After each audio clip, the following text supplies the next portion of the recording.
नमस्कार, मैं डॉक्टर हेम श्रीवास्तव।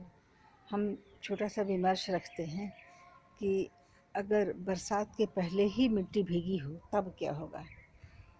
हम जानते हैं कि साल में एक बार बरसात आती है प्रकृति में और फिर उसके बाद करीब 3-4 महीने रहती है और पृथ्वी को पानी से तर करके जाती है और साल भर के लिए पानी का खजाना यानी जल को संचित करके जाती है। तो ये पानी जो है जमा होता है जो 3-4 महीने, ये बाकी साल भर काम में आता है, जबकि बरसात नहीं रहती है। तो वैसी स्थिति में फिर ये पानी तब तक काम आता रहता है जब तक कि अगली गर्मियाँ बीत नहीं जाती, यानी कि बरसात का मौसम फिर से नहीं आ जाता है। तो लेकिन अगर किसी भी वजह से ज़मीन पहले से भीगी हो तब क्या होगा।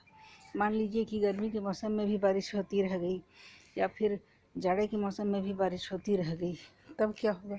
वैसी स्थिति में बरसात का स्वरूप क्या दूसरा होगा। तो हम ये जानें कि वैसी स्थिति में जबकि मिट्टी पहले से ही तर है और हमारे जलाशय पहले से ही कुछ हद तक भर गए हैं और मिट्टी में नमी है, जो कि गर्मी में मिट्टी में एक सूखापन होना चाहिए, वो नहीं है। तो जब बारिश जब आएगी तो उस समय वर्षा में जो जल आएगा वो मिट्टी को सूखी मिट्टी को देने के काम में आना चाहिए, सूखी मिट्टी को नरम करने के काम में आना चाहिए, तर करने के काम में आना चाहिए, जलाशयों को भरना चाहिए, तालाब, कुओं, खंदकों, पोखर, नदियों सबको तृप्त होना चाहिए। लेकिन यदि वो पहले से तृप्त है तो ये जो पानी है, जो रेन वाटर जो आ रहा है, ये बहुत हद तक सरप्लस हो जाएगा। वैसी स्थिति में इसको बहाव की आवश्यकता होनी चाहिए।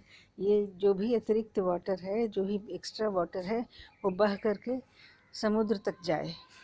जितना स्टोर होना है या मिट्टी को जितनी ज़रूरत है उतना पूरा हो, उतने का वो काम करे, उसके बाद बह करके समुद्र में जाए। अगर ऐसा नहीं होगा तो फिर ये सरप्लस वाटर जो है ये नदियों में बाढ़ लाएगा और ये जब बाढ़ आएगी तो मिट्टी पानी पीने को बिल्कुल तैयार नहीं रहेगी। नदियों का काम होता है कि मिट्टी को पानी से तर करते हुए, यानी कि सामान्य भाषा में कहें तो पिलाते हुए उसको आगे बढ़ना होता है। यानी पानी खर्च भी होता जाता है मिट्टियों को तर करने में और उसके बाद धारा आगे भी बढ़ती चली जाती है।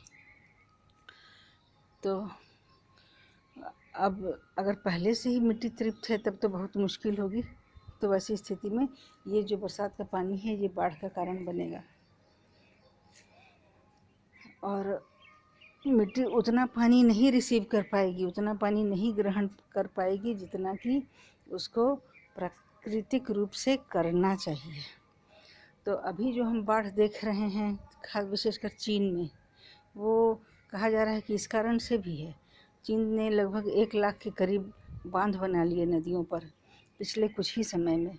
इन बांधों के कारण मिट्टी पहले ही से तर थी, क्योंकि पानी रोक करके हम बांध बनाते हैं। बांध का प्रयोजन है पानी रोक करके उसको तरह तरह के प्रयोजन में लाना। तो पहले से ही मिट्टी तृप्त थी, जलाशय तृप्त थे, पानी की कमी थी नहीं। और जब वर्षा काल जब आया तो फिर उसके बाद बाढ़ आ गई। ऐसे ही हम सामान्य टॉपिक्स के साथ फिर मिलेंगे अगले वीडियो में। जय हिंद, जय भारत।